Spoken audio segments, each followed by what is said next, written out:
meeting to order. I don't know that we need to take formal roll call. Whitney, we haven't been doing that in the past, but I think you're able to see who's on the call, correct, so that we're able to document it? Yes. Okay.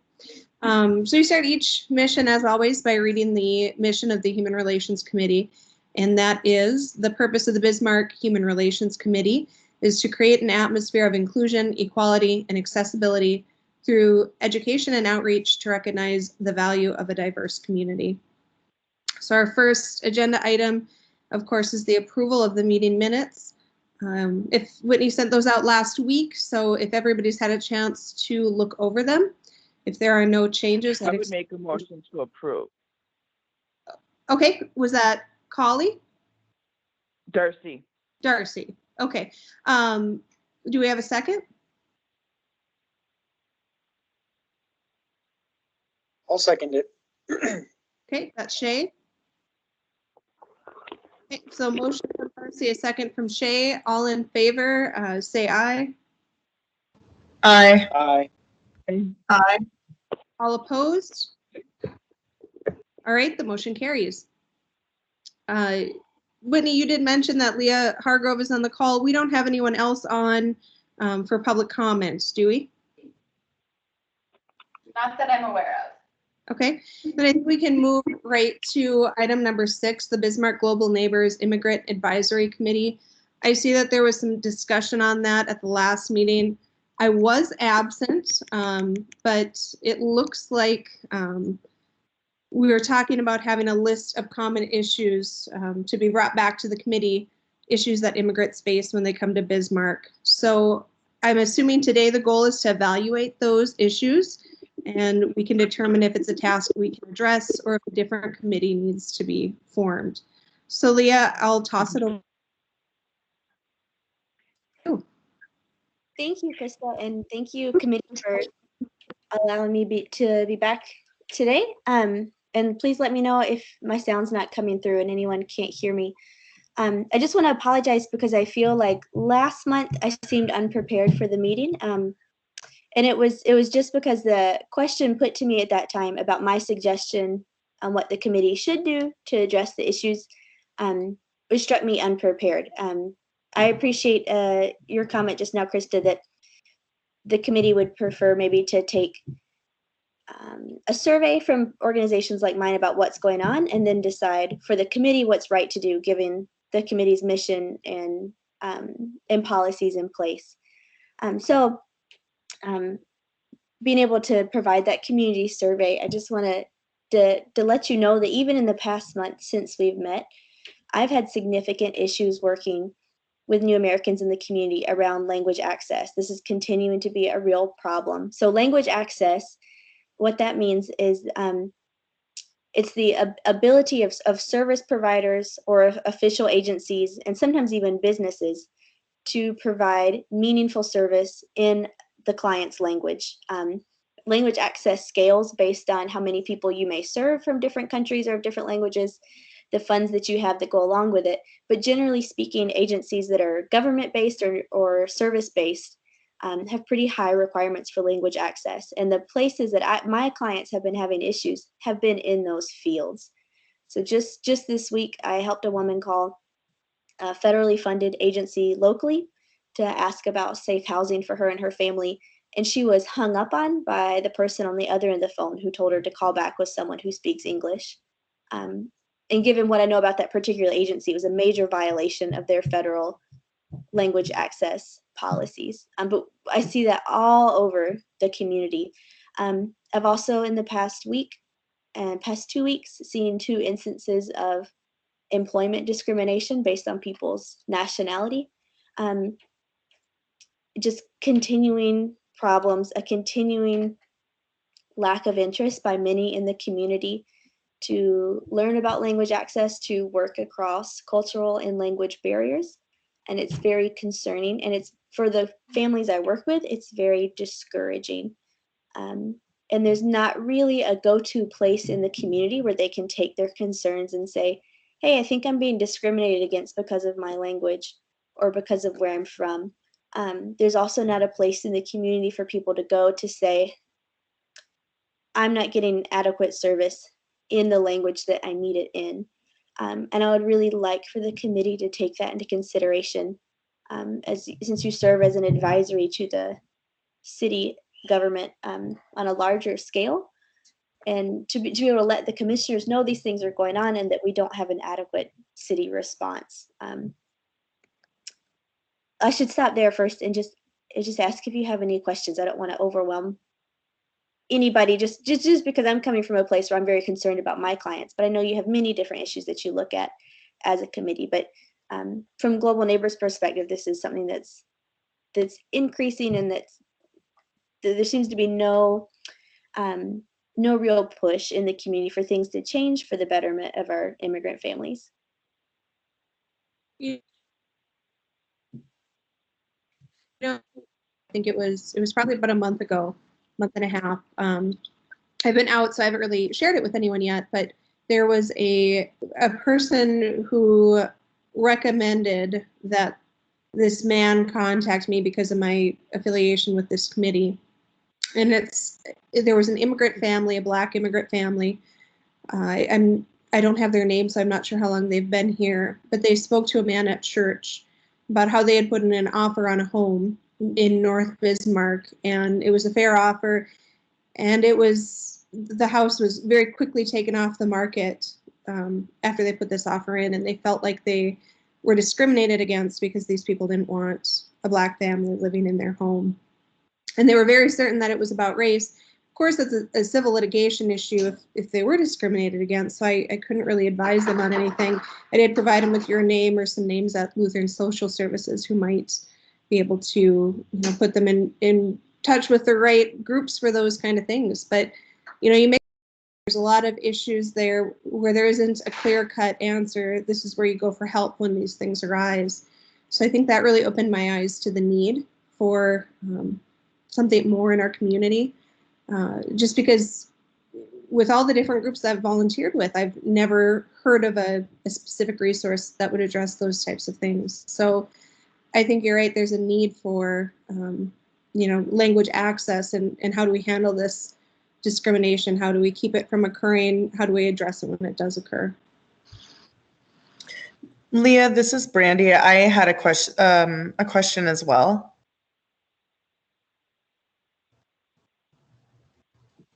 Yeah, go ahead, Brandy. Oh, okay.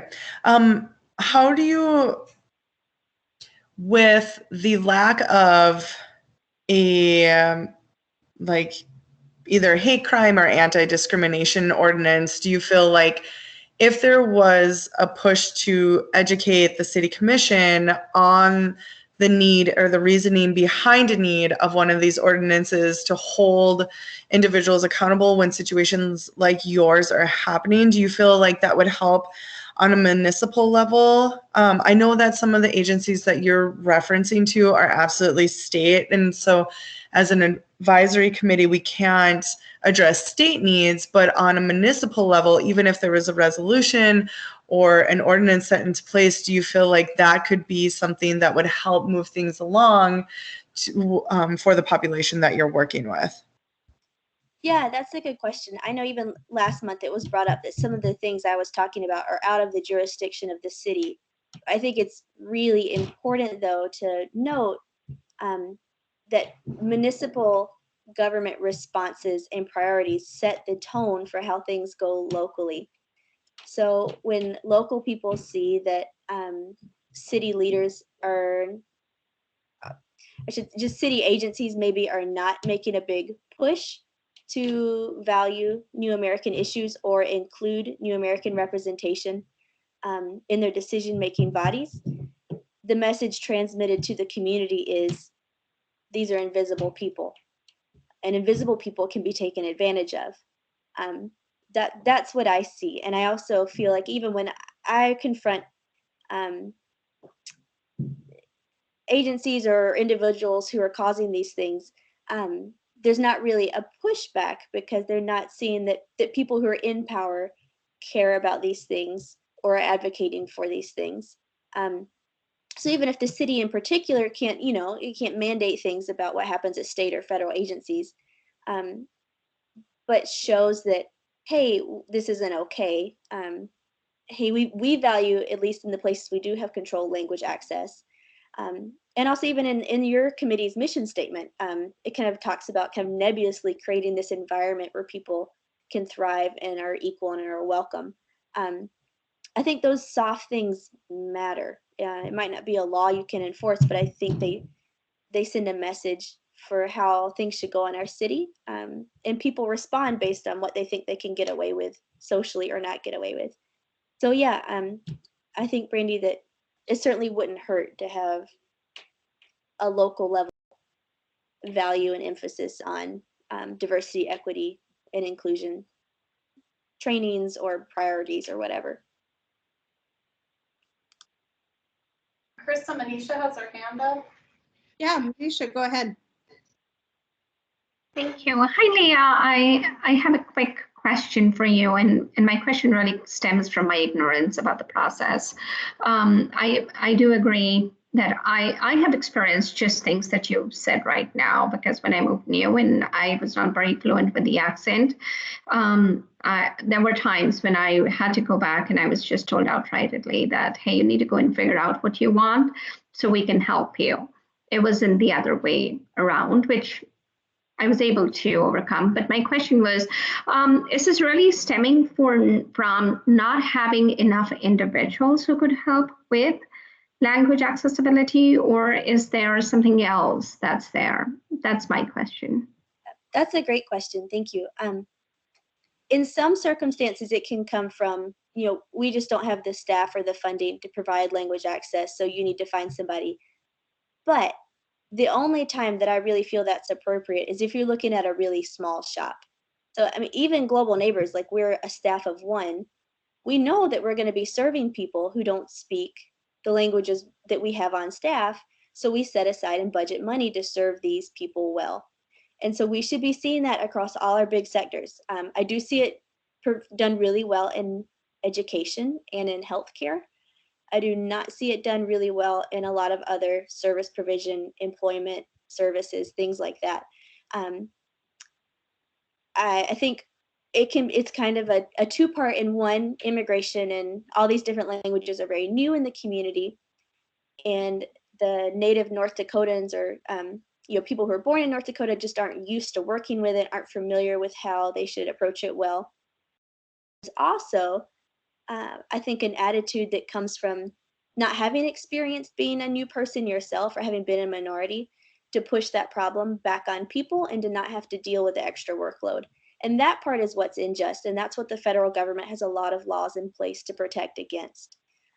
So sometimes I'll talk to agencies and they'll say, well, we just don't have time to spend extra time with people who don't speak English, or we don't have the money to budget for interpreters.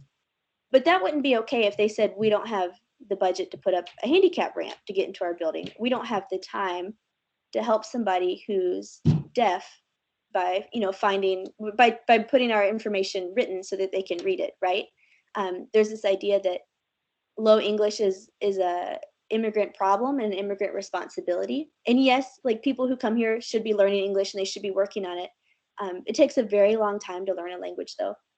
And we need to see more sympathy towards that. And also we need to see more responsibility taking in how we help people come over that while they're in the process of learning the language, so that they're served well and that they have equal opportunities in our community and aren't barred from those opportunities just because it's inconvenient for service providers to provide good language access.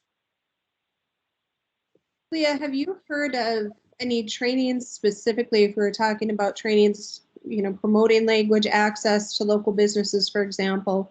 Are there programs out there existing? When I think of the types of things that this committee could do, we do have a budget for different diversity university events, a lot of which we haven't been able to do this year because of COVID. But what if there was a virtual training out there, just as an idea, that we could offer to local businesses that was focused on the topic of language access for immigrants, and then businesses in the community who want to do better, who want to do more, can participate? Yeah, I think that'd be great. I know I've had started some early discussions with Lutheran Social Services about, they do a big conference every year in Fargo called Building Bridges. And we've been having conversations on the importance of including Western and Central North Dakota, who just are in different situations than Fargo and Grand Forks are. And one of those that I suggested was language access, and that would probably be like in March or April of next year. I don't know of anyone who currently does those things locally. I'm sure there are a ton of national trainings that are available, but it would be really helpful to have city and local contacts to encourage people who might benefit, or businesses and agencies who might benefit, to participate. I think it's a little bit of a carrot and a stick. That it's the stick being that you really should make sure you know about language access, because it can be a federal civil rights violation if you're not providing language access appropriately. But also a carrot. People want to provide good services. They want to be efficient. They want their staff and their agency to have a good reputation. And so this is a way to improve those things. When you talk about presentations on language access, you were mentioning that they might not be locally. We were talking about a virtual speaker. Do you know, in your work with Building Bridges, what the cost on some of those speakers comes down to be? Are we talking, $5,000? Are we talking 1,000? Or are you not certain? I'm not certain. I would guess less than that. I'm in the process of being trained to be able to then go out and train it. So maybe I could give you a more accurate estimate of like what people in the field are charging. But there's probably somebody in Fargo that does it, or somebody like at the university in Moorhead that does it. And I can't imagine that virtually it would cost more than a couple $100. And that's just based on things that my own organization's willing to pay for and send for training. I think that would actually be a fantastic diversity university event. We have a member of our community coming to us telling us that this is a need that really aligns with our mission. So I think that would be something we could certainly consider down the road, whether we're looking at some of those regional speakers or whether once you're trained, you're the one that provides that training. But I don't think we should discount that idea. I'd be interested, after the conversations we've had, Manisha's questions, what the rest of the committee is thinking right now, or what other questions they might have. This is Hannah, and I think it fits right in with our mission. And I mean, we have a human relations committee, and this is an issue of humans trying to relate to each other in Bismarck. So I think it would be a kind of a travesty not to become involved in this as a committee, an advisory committee to the city. Yeah, I don't know the details, but I think certainly a training like that would be good, and it be one of our diversity university events. So I'm 100% behind it. This is Manisha. I'm just going to add, I too feel very strongly that we should be supporting this, because this essentially is the purpose of our committee, that we're able to help our community members, and especially individuals who are very new to the country. And if they are facing challenges, I think I'm glad that Leah, you brought this to our notice. Thank you. I agree. I mean, education is all about what we're trying to do and promote, and you're not gonna fix every problem, but if we can help take away a lot of them, and we can help educate folks, I don't see a reason why we wouldn't try.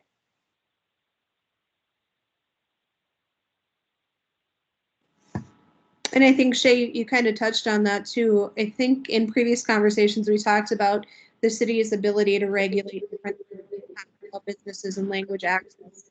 I don't think we're going to see the same demands or writing laws that are required. That would be difficult to accomplish with or whatnot. But I do think that we could have support when it came to.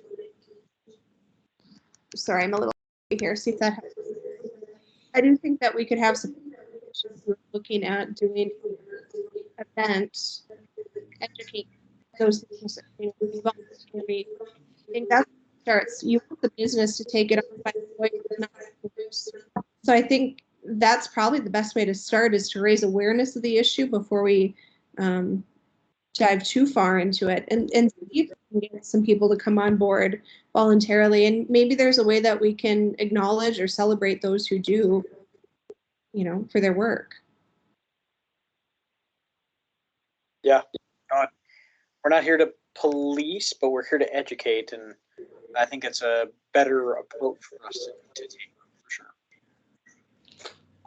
sure. I support that. I was just wondering if city staff could do a little research on what other cities are doing.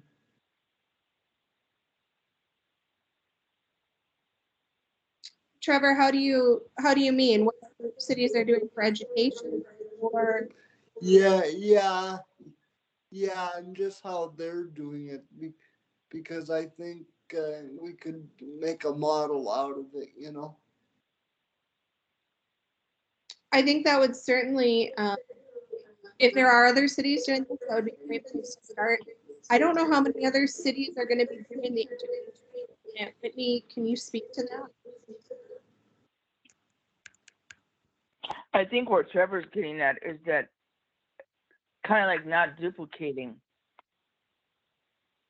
Yes, Darcy. What I'm saying is I don't know if other city governments are taking on diversity training. I think there's different groups. Like Leah was talking about in Fargo, they have that Building Bridges program. I don't know how many different city governments have actually taken this to task. And that's I know Grand Forks does a lot of diversity training for businesses. I'm going to check into that, but I believe so.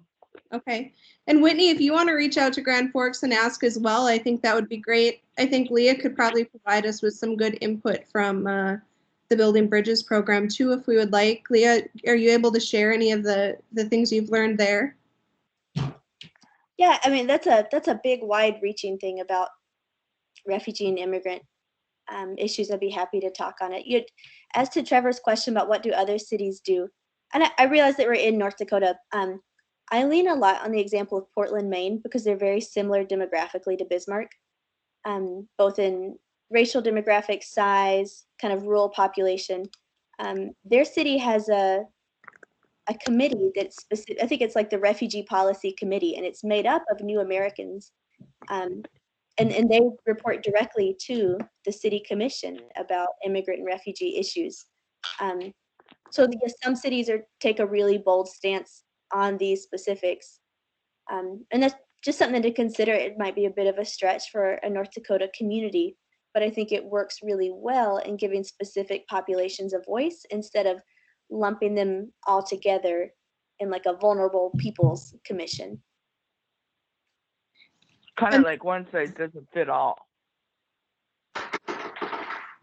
And Whitney, I think if you want to look into what Portland, Maine has been doing, I think that would be, helpful. We could probably look at some of the actions that have come out of that refugee committee and see if they align with our mission and what we're able to do, given our budget and the goals that we have ahead of us. So those are good examples. And then I do have the plan that Grand Forks adopted.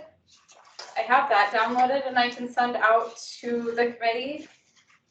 Because I know we had mentioned them at one point.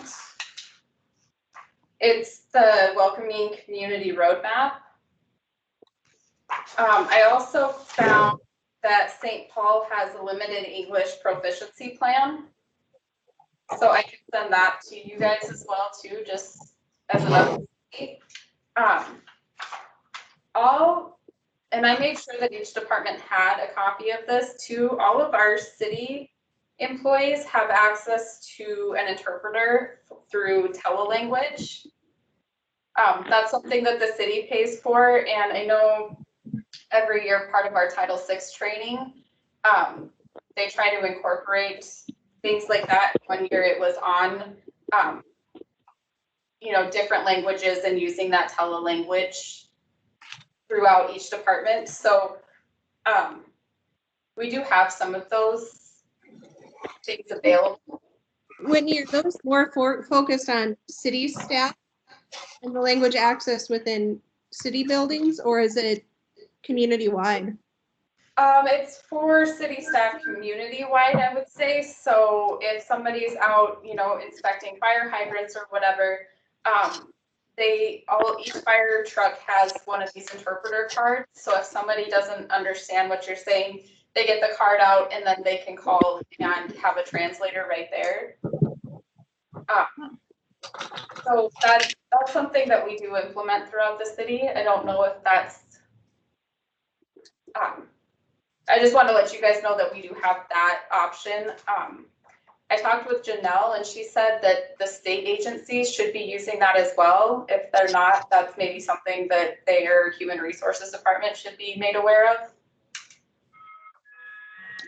I guess, Leah, the question I think that I would have is, to what extent do you, when you're talking about language access, are we talking about government services, or do we want to address this on a municipal level? I think that would be, if we're talking about what the city could do, or are we more focused on education and educating the businesses in the community to have language access? Because that would probably help guide us on where we need to go. It sounds like the city is implementing some policies and resources to make sure that they're able to communicate with our new Americans. And where are you seeing the biggest challenge? Where does it need to be addressed? Yeah, I'm seeing it community-wide. I've never had a client report to me that there was a problem with the actual city of Bismarck. I think it's pretty rare that any of us call the city, unless we're having some sort of homeowner issue or neighborhood issue. But I'm seeing it everywhere, from like family-owned daycares who turned away a client of mine because she was Black African, to people trying to buy real estate, to people trying to get jobs, then again to people working with state and federal agencies. So for me, to answer your question, Krista, I think it's more helpful to have something that's environmental, this idea of education that's open to many different sectors, to try to change the environment where we agree as a community that it's not a priority to welcome those who are different from us, and change it and saying, look, many of our leaders across the city, whether business leaders or nonprofit leaders or whoever, are wanting to learn about this and get better at this. And Bismarck is a place where this is important. So I think it's more important to go education and environmental change, trying to change people's hearts rather than trying to push policy. They're both important. I think the city's policies are great, but it's more important to me that people who are affected by those policies really care about the reason why they're being carried out. So Whitney, when you're looking at, for example, you talked about what Grand Forks has been doing, that's more based on city policy, right? What's happening at city sites, whether it's emergency services, city hall. Is that what you're saying Grand Forks is doing? And this was their plan from 2018, but yeah, it was a plan that was adopted for welcoming new individuals into the community.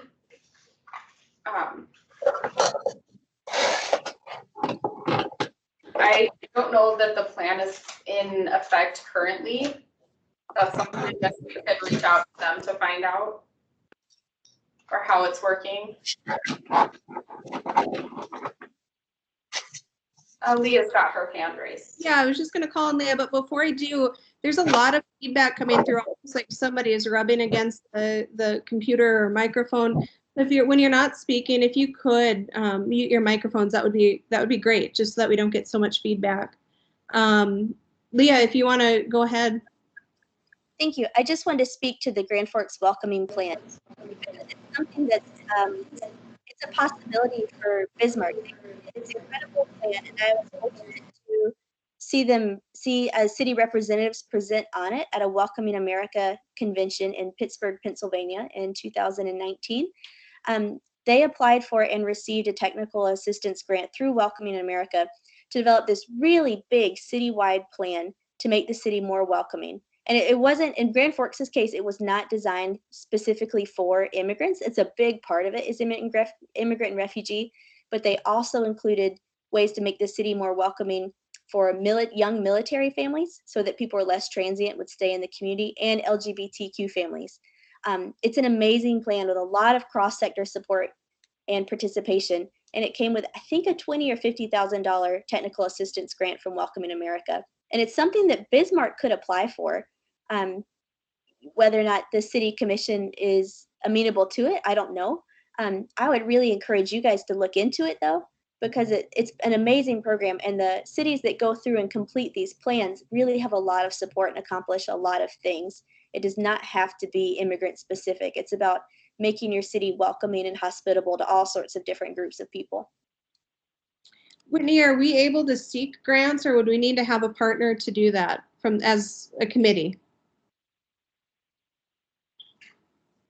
I will have to ask. We have a special person who does work with the grants in the city, and I guess I could talk with her and see if that's something that I know each department usually has somebody that writes for the grants. What was that grant called, Leah? I'm going to put it in the chat box for you. Great, thank you.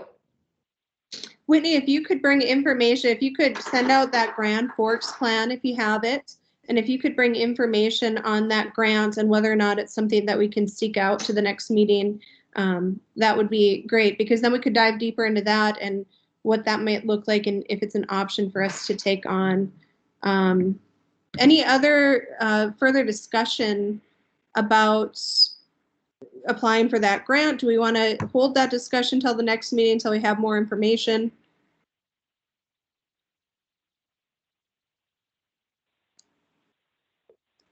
My feeling is that I would like to get more information before we actually do vote on that. But I do like the idea. Yeah, not looking for a vote yet, just wondering if there was any just further discussion on it as far as, hey, this is a great idea. I'm not sure this is the right way to go. Just before we have Whitney do all that work, I want to make sure this is something that the committee agrees would be a good avenue to pursue. I do. Yeah, absolutely. Yeah, definitely. I agree. Okay, Whitney, yeah, if you're able to gather that information and bring it to the next meeting, I think we could discuss that a little bit more in depth. And then Leah, if you have any resources or any ideas on who could speak to on education for businesses, on the importance of language access, if you have any resources for us on that, I think once we knew, kind of what a cost would be, or what kind of limitations there might be on a virtual session like that, or in person if things change in the future. If we have a few ideas, we could look at budget and see if that's something we'd be able to pursue. Okay, I'll do that. Okay. Any other discussion? We talked a lot about the language access and that plan that Grand Forks has. So I think that touches a lot on some of the concerns that Leah brought forward, the language access, the discrimination. Any other questions, concerns, discussion on this agenda item? If not, we'll table the discussion to the next meeting. Leah, are you able to join us for our next meeting? It would be let me see what the date would be, the third Monday in December. It's December 21st. So 21st of December, are you available?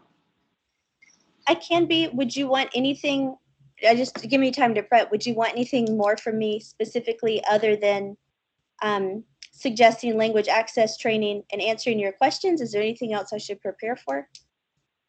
I guess the question that I would ask you is, do you feel that with the two items that we're discussing right now, do you think we're touching on the issues that you presented? Do you think these sound like good ideas? And if so, I think maybe just starting with two, and then we can look at the bigger picture down the road. Yes, I do. The idea of having language access as part of Diversity University is really encouraging, and I think also really useful for people. Also, the idea of kind of looking into the Welcoming America grant, that if the Gateways for Growth program is what it's called. If the city of Bismarck did it, it would be amazing. I would be just delighted and surprised. And it would, I think, be a really wonderful thing in our community. The only thing I would say is still a need that I see, and the committee could decide that there are other ways to address it. But at some point, I think it would be really helpful to see in Bismarck a place that immigrants can go to lodge complaints that are specific to their situation of being immigrants and being new Americans. And right now, I guess the closest it gets is coming like vicariously through me or through other white advocates. But having seen a place where they can themselves say, hey, this is happening to members of my community would be a really healthy sign that Bismarck is practicing good inclusion and good human rights. That's a longer term fix, but that's something I really want to see in our community as well. And Leah, I know in the past that's been on our website. If people have felt that they were discriminated against, they could come and report to the Human Relations Committee. But I think the issue that we always encountered was that we're an advisory committee, so we can't take any action. So I think that I would defer, Whitney, I don't know if you feel comfortable answering this question, or if we want to consult with Jason or Janelle first, but I feel like if there isn't something in place already, I mean, that would certainly take some creation. I don't know if that would be something that we could tackle. What are your thoughts on this from a city standpoint? We do have the complaint form on the website. I think it could maybe use some updating. So I can bring the form to the next meeting, and maybe you guys want to review that and see how you can add maybe areas that are more up to date with the issues that immigrants are having. That would be great, Whitney. Do you know who follows up on those complaints?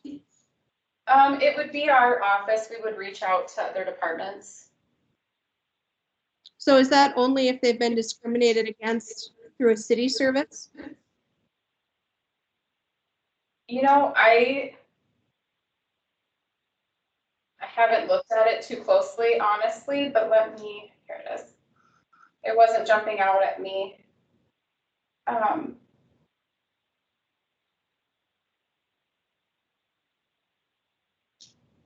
It just says to the committee, it doesn't say that it has to be city related. But it comes to our committee. Yes. So we haven't received a lot of those in the past, but I do recall that we don't really have any authority. So I think maybe based on what Leah just mentioned there, that we need to take a look at that form, how it's handled. Maybe we need to make people more aware of it. It's probably not that useful if nobody knows it's there, and if we don't know what to do with those complaints when we receive them. So maybe we need to look deeper into that and come up with a better plan. Leah, I see you have your hand up.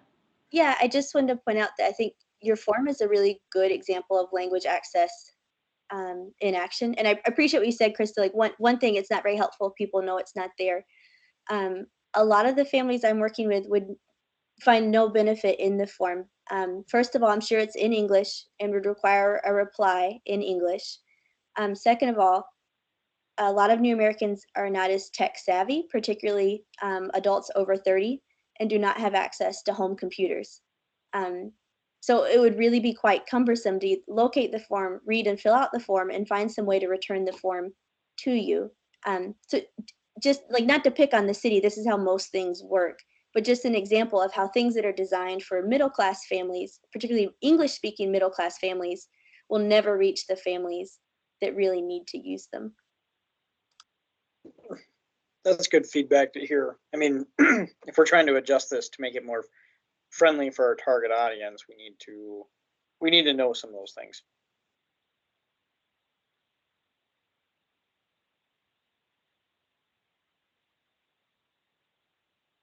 All right, so I think that this is all a really great discussion. And with that in mind, Whitney, if you could add a couple agenda items to our next agenda, I think, just so we know that we stay on task. So underneath the Immigrant Advisory Committee, if we could add language access education, welcoming plan, and HRC discrimination form, just so when we get to the next meeting, we know those are the 3 things we want to tackle here. And then any further discussion before we move on to the next agenda item? Do we feel like these are the 3 we want to tackle? I don't think we want to take on too much, otherwise we're never going to get it done. I think we need to pick what we want to do and we need to focus. I think we have room to grow after we accomplish a few things, but to start, if we could indicate where we want to begin, I think that would be great. So any other discussion on that?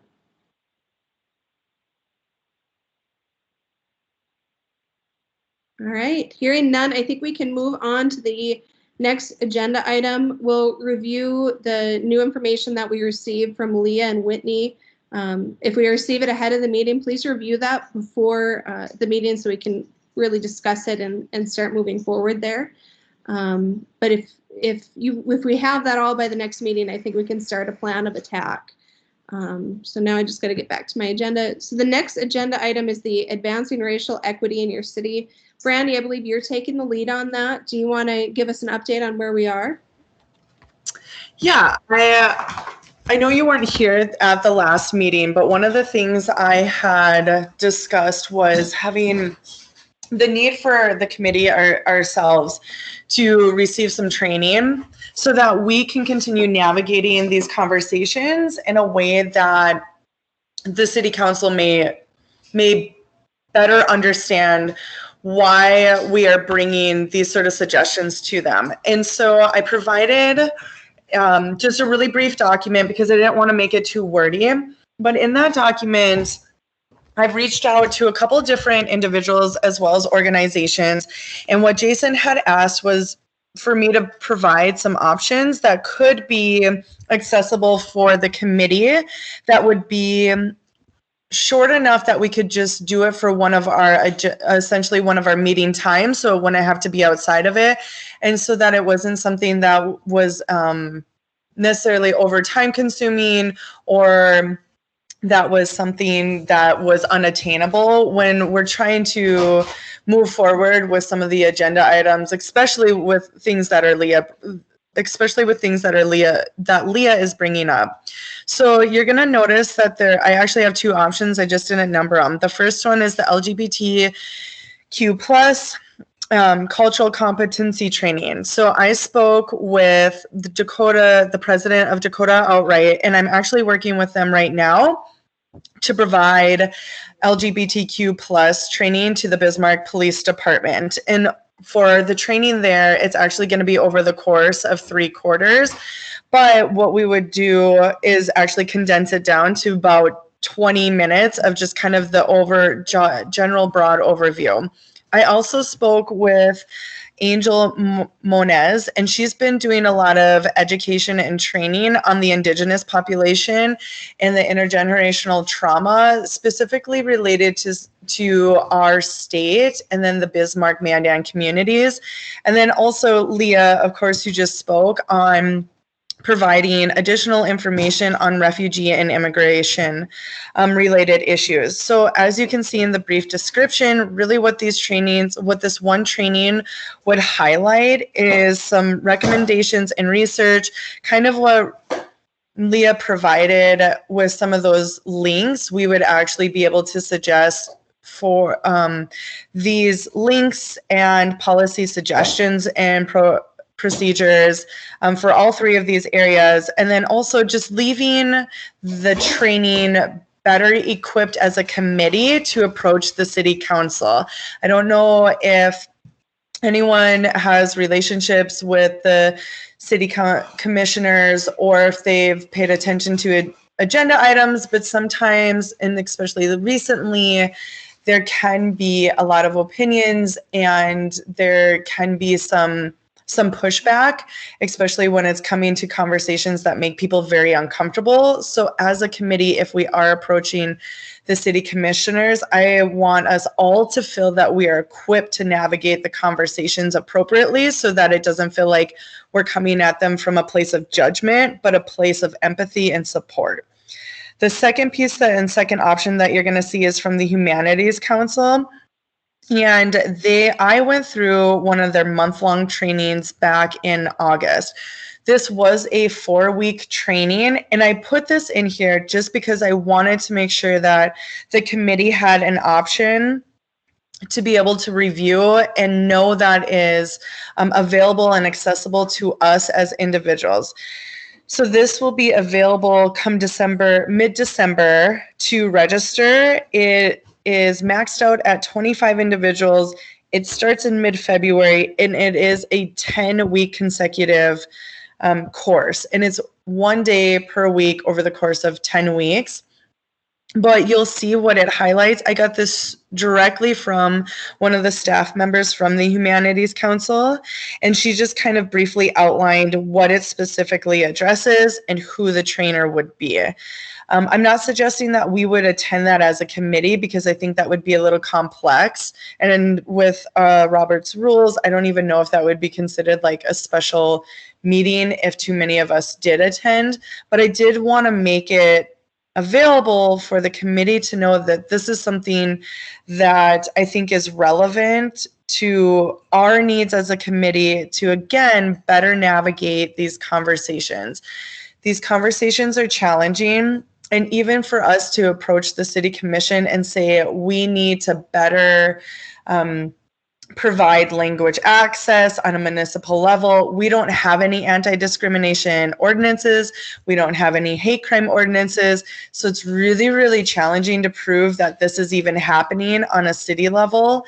So for us to be better equipped, I think it's important that we continue finding ways to educate ourselves. So then when we're moving into that next stage of recommendations of the city commission to implement certain ordinances or resolutions, that we are confident as an advisory committee saying like, we've actually attended trainings, we've continued research, ongoing research and relationships and collaborations within the community with organizations such as Global Neighbors, as well as individuals such as Angel Morez, to make sure that the advising that we're providing to you is sufficient and has been proven to be successful. So that's kind of where I'm at with the moving forward with some of these things with what I initially introduced. The other piece is that there is some discussion from different organizations that I'm involved with that are still wanting to move forward with a coalition to continue addressing ongoing needs. And this is more on a state level. And it has been brought to my attention that there is an us, the HRC, to be involved in this coalition. So the more information that I have, which will probably again be in the next couple weeks, I'll actually be sending that forward to Whitney for the committee to review. I'm not heading up that coalition specifically, so I just want to make that information aware to the committee when it becomes available to me. Thank you, Brandy. Going back to this training, so this is the training that ideally you would want the committee to go through, correct?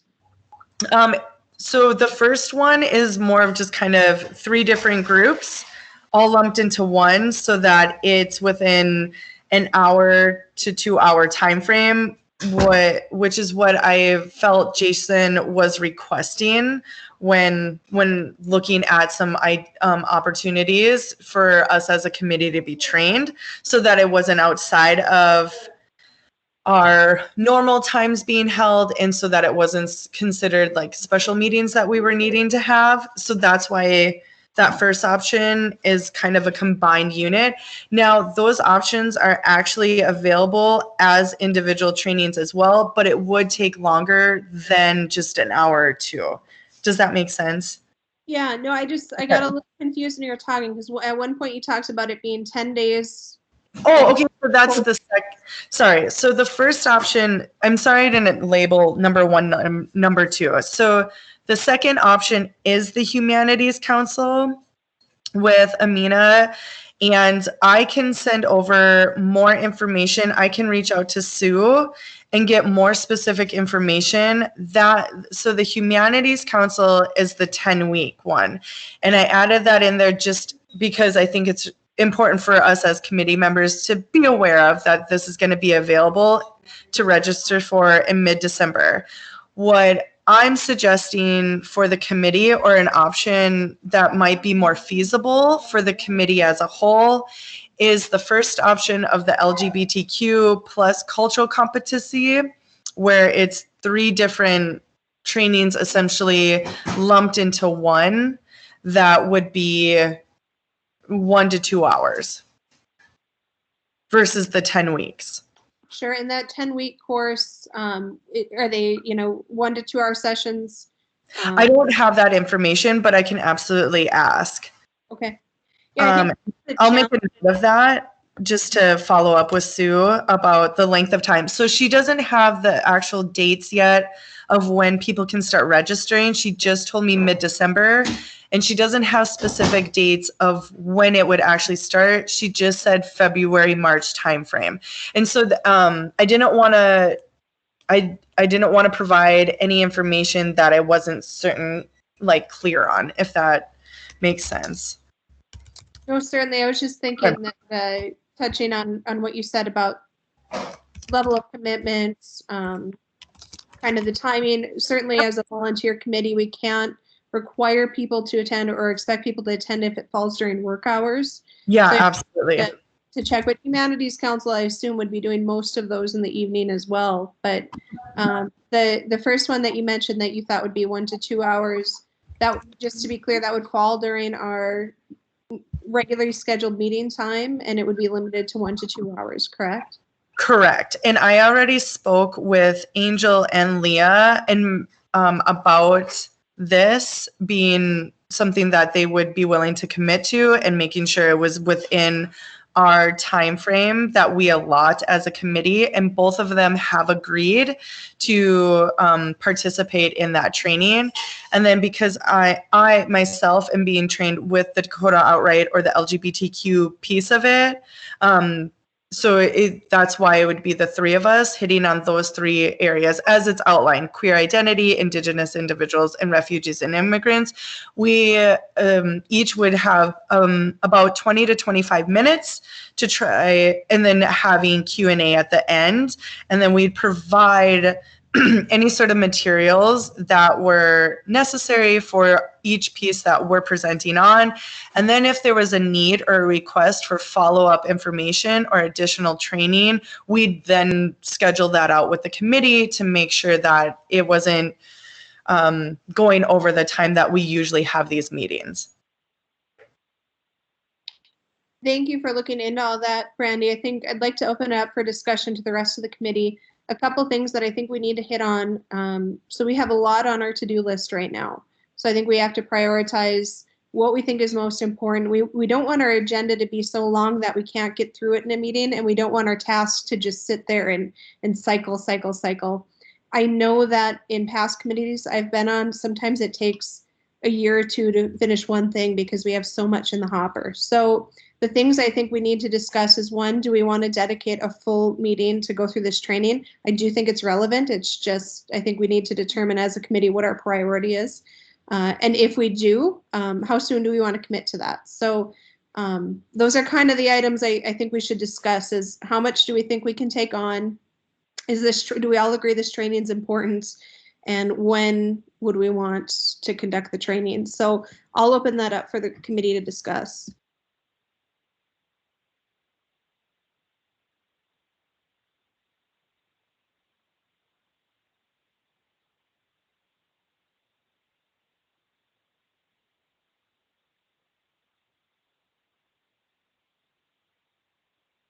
Does anybody feel that this is a training that we need to go through or find out?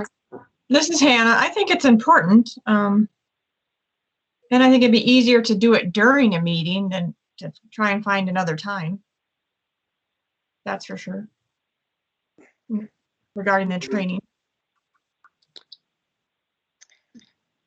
Do you think that we have time to do it right now with the other items that we have on the to-do list? And if so, you know, if you think about it, we just listed 3 things that we want to tackle for that Immigrant Advisory Committee. If this took up an entire meeting, that would be 1 to 2 hours of our time. Those items wouldn't be talked about for 2 months. There would be a 2-month window before we discussed them again. So if we are going to move forward with this training, I think we have to accomplish some things first, or I think we have to put something on the back burner, or we need to meet outside of the meeting time. So what does the committee think as far as priority or preference? I would recommend that we table this discussion for now and deal with the other issues. I think it's valuable, but I think the other is important. Can I ask a question? Yes, please, Brandy. Okay. So as a committee, we, with some of the other things that we are wanting to move forward with advocating for minority groups, and I'll use the language access as an example. We want to advocate to the city of Bismarck on why this is important and to help them better understand its need. How many of us are truly equipped to navigate that conversation? And if we're confident that there's a few individuals that would be able to help the city commission better understand already accessible things that we're supposed to be offering as a city to help them better understand why we need to put a better emphasis on. I guess this is where I have a concern of not getting training as a committee.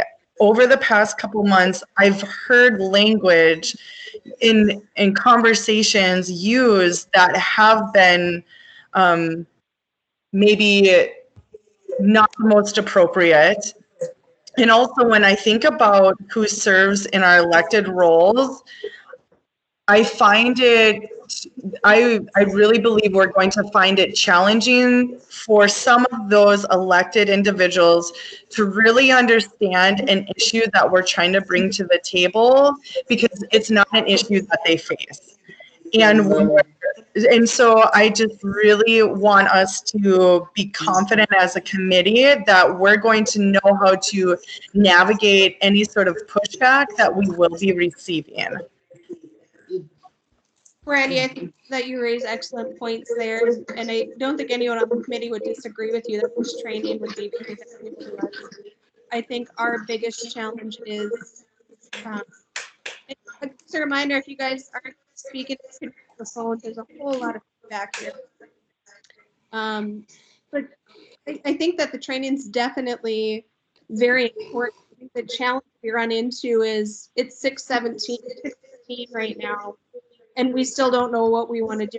We want to do this training, when we want to hold the training. So I think we as a committee as a whole need to prioritize these different tasks. I think everything that's on the agenda and everything we've talked about today, I think everyone on this committee can agree has value. But I think we need, if we're going to have this training, we need to determine, will this committee agree to perhaps host a special meeting for the training so that we can continue conducting our other business? Or are we going to delay the business that's on the existing agenda so that we can go through this training? Right now, we have talked about these same 2 issues for the last 3 or 4 meetings, and we have not made any progress on them.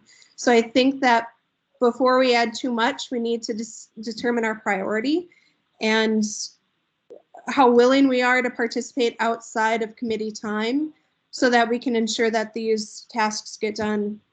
Just from past experience on committees, a lot of times the to-do list gets long and it just keeps getting longer because the priority is not set. So I don't feel that I should be the one to set that priority. I think that the committee should have the discussion, determine, do we want to meet outside of meeting hours to have this important training? Or are we going to say, hey, you know what, we're not going to meet in December. For December, we're going to have this training instead. I think that's the conversation we really need to have. Our agenda's full. We can't tackle all this right now. We have some engaged committee members, but I think that we're going to need a lot of engagement to get this stuff done. Manisha, I see you have your hand up. I just wanted to add something that I've been thinking about, since Brandy opened this discussion. I too feel that this is an important topic and it will equip us better as a committee to serve everybody. Having said that, I know that we do have a very full agenda and everything. And I'm just speaking for myself, just so that we can get the discussion going. I would not mind using my own time to get trained for this, because I do think this is an important training and it would help each and every one of us who is willing to serve on the committee, and as we're working with individuals from different backgrounds. But then I can make a commitment based on my availability, and I would be open to using my own time. I don't know if the other members would be, and in no way do I mean to imply that anyone else needs to do that. Thank you. Thank you, Manisha. That's exactly what I was looking for.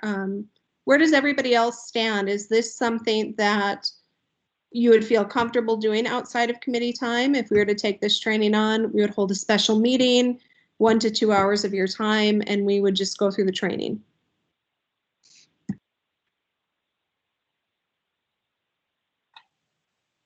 This is Hannah. I think when you serve on a committee like this, you just have to assume you're going to spend a little bit of time outside.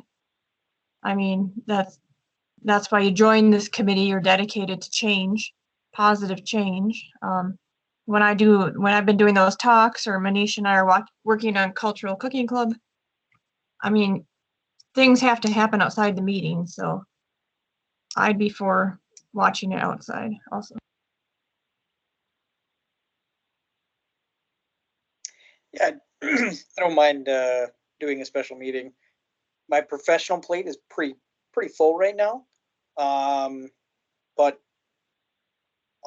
I can do what I can to make the meeting. That's kind of the open-ended commitment that I can make right now, is that I can't make the commitment, I guess, if that makes any sense. It's a very busy time for us right now, and I've got a lot of staff with so COVID style, and then someone with a little bit more aggressive health concerns. So it's harder for me to break away. Shay, would there be a better time of day that would work for you, given those concerns, or are your work days carrying into the evening? What are your thoughts on that? Sometimes they carry into the evening. Last Tuesday I pulled from 7 in the morning to about 10:30 at night. So it's just kind of touch and go, and sometimes I can't predict what happens. Just depends on when the airplanes come out of the sky. Manisha, I see your hand up. Is that from the last time, or did you have something to add again? Oh, I think it's from the last time. I just wanted to make sure I didn't ignore it. I'm sorry, I'm going to lower it. No, that's okay. Does anybody else have any feedback on if they're willing to participate in this training? Right now, I've heard 3 voices participate outside of the meeting. Brandy, is that something, as the facilitator of this, that you would be available to do? Absolutely. And I'll make sure to connect. I would make sure to connect with the other 2 presenters to let them know the time constrictions that the committee is looking at. And I feel like I made that very clear to them, and they were all very empathetic, because I think all of us have some extreme time constrictions. And so we would make sure that we really were trying to keep it short and informative, and any sort of follow-up information or materials needed would be provided during the presentation, and then there would be the opportunity for a Q&A after. And so if the committee really was set on it needs to be a 50-minute training or a 60-minute training with 15 or 20 minutes of Q&A. I think it's just really important to add that Q&A piece just for discussion purposes, but we would make sure that whatever date the committee is willing and able to do, we would come ready and stay within that time frame. If that makes you feel better. I understand time constraints, and when it comes to that, I really want to make sure that we're being respectful, and then also that what you're learning, what we are learning as a committee, we're going to then be able to apply to the efforts that we've been discussing for the last couple months, because I think there's relevance in everything that we're doing, and I think it's critical as well. So what the committee needs from us, I will make sure that it happens. I have a question for my notes. If you guys are doing this meeting, is it going to be something that's offered to the public, or is it going to be just Human Relations Committee? I didn't know if we had talked about it being a diversity university type event, so I didn't know if that training could be for. That is an excellent question. I will relay that to our president.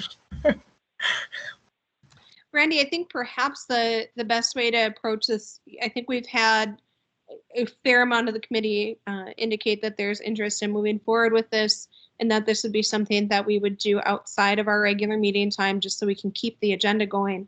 But I think we've also recognized and agreed upon the importance of having this training to help us move forward in those other agenda items that we have.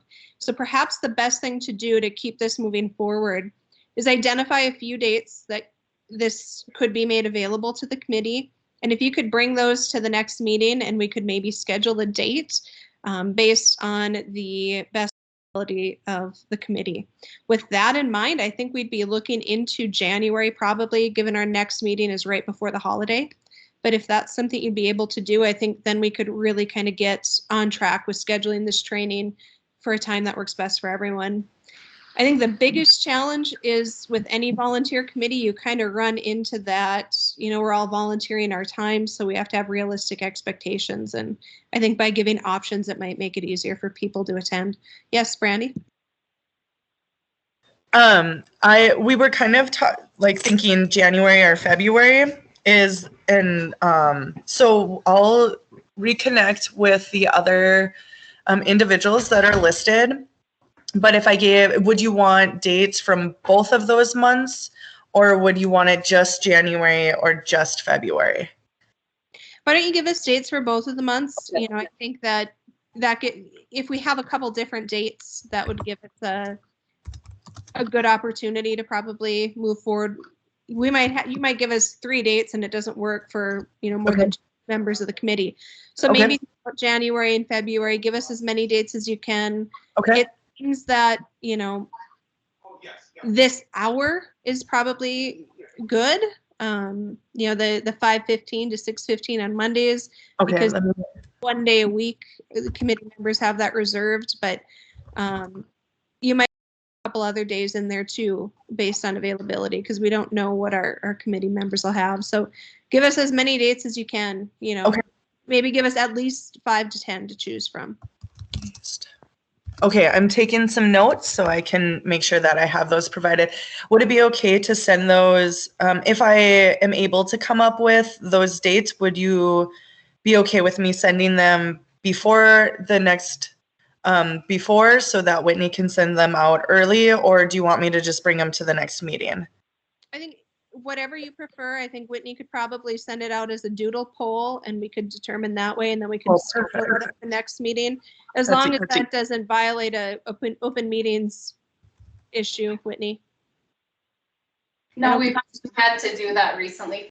Commission meetings, send out a poll to see what date would work for our special meetings, so that's perfectly fine. Okay, that makes it even better. Okay, so thank you everyone for the discussion on that. I know we're already at almost 6:30, so I want to get through the rest of the agenda really quickly before we adjourn. Looking at our 2020 HRC goals, we have a full committee. We're sitting well there. I know we have received a few applications. Whitney, can you give us a quick update on the applications received and the process on appointing new members? Okay, so I was notified that we have received 2 applications for members on the committee to reapply.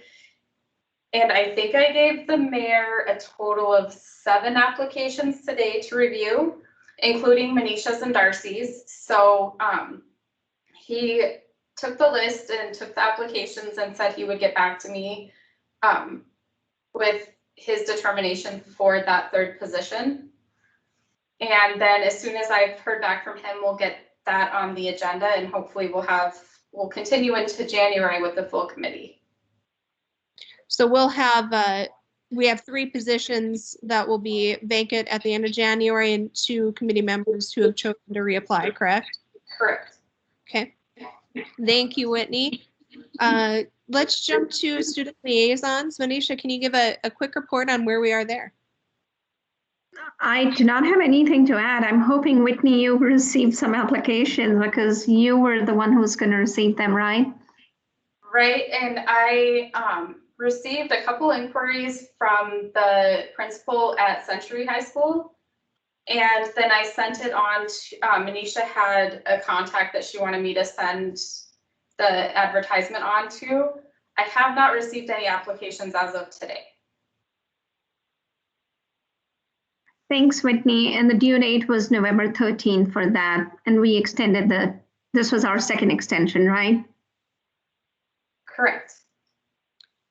Okay, so does the committee have any inputs about what should we be doing with this?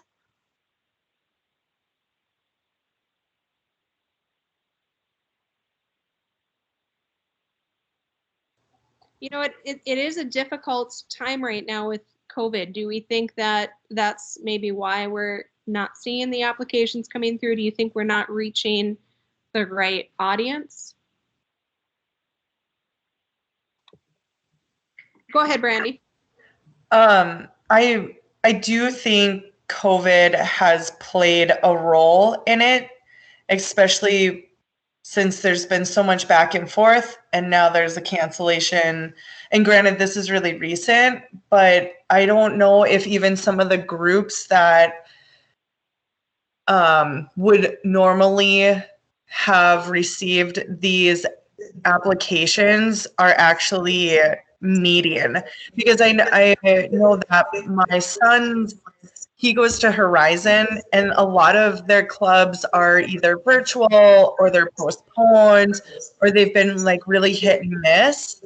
And so I'm not sure if that has played a role, but I don't want us to like completely give up on it. But I do wonder if like cases start going down and things start going back into more of a routine, we'd have better success with it. And I think this is Hannah. I think even if there was not COVID, so next year, we could even go into a school and talk about it, you know, into one of those groups that would have students who would want to do something like this, which I think would make a huge difference if they met us. But just, we can't do that right now. So I think maybe tabling till next year might be the way to go. Thanks, Sister Hannah. This is Manisha. I do think both of you, Brandy and you, make great points that yes, I would like to just assume that COVID had something to do with it, and also our presence there, you know, advertising this particular thing might help it, might help get more individuals to be interested. But I'm also thinking, I know in our last meeting, Jason brought up a point about, is there some way we can incentivize students? And I always think, from being a high schooler's mom, that one of the best incentives could be possibly receiving a letter from the Human Relations Committee acknowledging that the student was a liaison and was part of some activities. I wonder if that kind of information would also help it. And on the brochure that we sent out, it did say, I had put a note into the teachers that, or the principals, I said that with COVID, It's volunteering is kind of difficult right now, so this may give your high school students an option for a virtual volunteer position. And I also put on here that students who participate will receive a certificate of achievement at the end of the service period. That was on the brochure as well that I sent out to the principals. Yes, I do see that now, Whitney. I'm sorry, I kind of did not look into that information earlier, but yeah, thank you for pointing that out. So how does the committee think we should proceed? I'm open to anything. I think it's a great thing for our students, for our next generation to get involved, but I do know that we have a challenge of COVID right now. This might be one of the good pieces that we table for a little while, being that we have the challenges with COVID. We've got a lot of other big items on our plate. Not trying to put a damper on it, but I'm just saying maybe this is what we can table to kind of shorten our list and focus on some of these big picture items. Is that a motion, Shay? That was just a discussion. Unless anyone else has anything, I can make it a motion, but I was just trying I would bring up discussion. I would move that. I would move that we table it until next school year, August or July, and revisit it then. Okay, we have a motion from Trevor. Do I have a second? I have a question before a second motion. Am I allowed to do that? Yes, absolutely, Brandy. Okay, sorry. Are we allowed to motion to table it until like a specific month? Because I think that if we just say like next school year, what's going to happen is it might get lost over the summer. And I know that we discussed this in the past about making sure that we're proactive, so that we're leading into the school year versus discussing it during the school year. So would we be able to like table it until like May or June to make sure that it's landing on our agenda? Or is that not something that's allowed or that happens? I feel like that's a weird question that I'm asking, but I don't want it to get lost until August or July. Absolutely, Brandy. I think that's an excellent point. It is something we can do. I don't know if we need to amend the motion at this point since the motion was already made. Whitney, you probably know Robert's rules a little bit better than I do. And Trevor actually made the motion to table until July or August. Right, and I think Brandy's saying that we would be looking at May or June so that we were prepared by August for the school year. Okay. So would we need to have Trevor amend his motion for that? Yes. Okay, so Trevor, are you on the phone?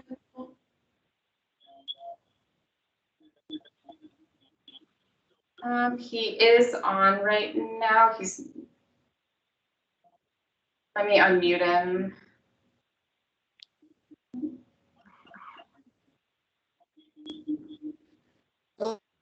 There he is.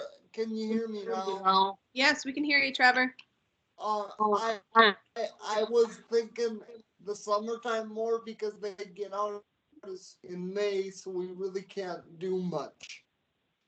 I understand that, Trevor. I think what Brandy was getting at is that we need to, if you first generally takes us to have anything for people. So I think that Brandy was thinking if we start in May or June, July, August to get it to school. Yeah, that's fine. So are you comfortable amending your motion to bring this back to the committee in May? Yes, that's fine. Okay, Whitney, did I do Second that. Yep, we just need a second then. Okay, I just heard Darcy second. All in favor? Say aye or raise your hand. Aye. Aye. Aye. Okay, All opposed? All right, motion carries. So we'll bring that back for discussion in May of next year, so that it's ready to go. We're ready to go in this fall for the school year. The next thing we have is University, and I think this is probably the last thing that we have for discussion, so we should be able to get you guys out of here in a few minutes. But I know Manisha and Sister Hannah have been working on some videos, so Sister Hannah, since you're the lead on that, can you give us a quick update? Yeah, just to be quick. We spent a lot of time trying to find a date for the first one, which is Manisha, and we did, December 5th. Manisha and I and Christine from the city and Ben from the TV station are from Dakota Access. We'll all be there and we'll record Manisha at the food co-op. So that'll be our first one. We'll see how it goes and then we'll kind of go from there. Do you want to add anything, Manisha? No, I have nothing else to add other than we are excited for the 5th. What are you going to be making, Manisha? I think I'm going to most likely make either butter chicken or chicken tikka masala, one of those. And do you know when it's going to air, or how it's going to air? Are we posting it to the city's Facebook page? I don't know. Sister Hannah, Yeah. what did Ben tell us about that? Yeah, it'll be on the city's Facebook page, and then on Dakota Access and on the city's YouTube channel, I believe. I wonder if you could ask Ben, just so that we can raise awareness of it coming, if he can kind of create a short trailer or announcement that we could post a week before the video so people know that it's coming up and they get excited about it. I know Ben personally, very talented, but maybe it's a way to get people to tune in to see it, or to, if they're not a fan of the city's Facebook page, maybe for them to like the page so that they have access to it. Sure, we can do that. Okay. Well, I'm really excited to see it. So I assume if Ben's editing it, is Ben editing it, or are you doing that, Hannah? Christine is doing a lot of the editing, actually, but they're kind of working together. Christine from the city, she's editing. Like on a little intro and some music, and we talked a lot about the wordage that we're going to use, and yeah. This sounds so cool. I can't wait to see it. And you don't know what date it's going to go up on the Facebook page yet. You're probably waiting to see timeline, No. right? Right. So before Christmas is the plan? For the first one, I would hope so. Yeah. All right. Does anybody else have questions for Manisha or Sister Hannah about the cultural cooking videos?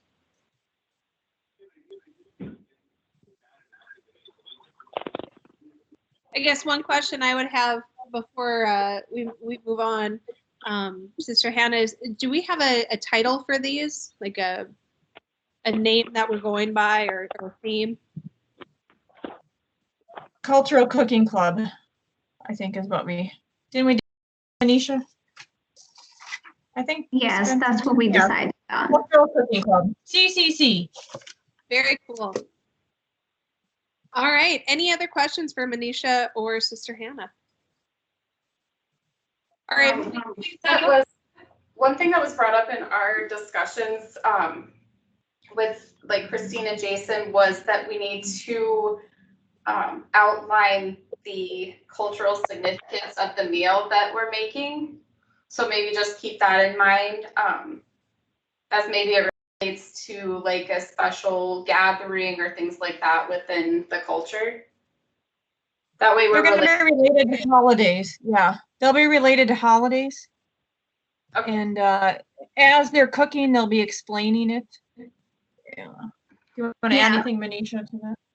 Yeah, I'll just quickly add. So Whitney, just so you know, when I'll be making the video, I will be talking about the holiday, and then I will primarily be also talking about the dish that I'm making and including some disclaimers, because India is a very diverse country and each state has its own cooking and its own dishes, and some states just do not agree to what the other states do.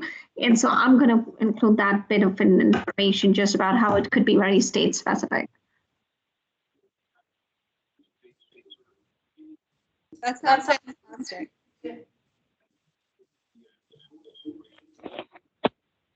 All right, well, I'm looking forward to seeing those videos, and if anyone knows a Moroccan immigrant that they can get for the next video, let one of them know, because I would love to have a good chicken Bastilla recipe, and I'm too afraid to try it without guidance. So anyway, I think the last two things are going to be pretty quick, because I'm guessing, Sister Hannah, with all that you have on your plate, you probably haven't spoke to any service clubs this month, right? Nope. Okay. And then as far as participating in community events, unless anybody has something to add, I don't think that there's really much going on right now. So am I missing something that the committee should be aware of? Hearing none, I'll move to other business. Is there any other business that any of the committee members or staff liaisons would like to bring before the committee?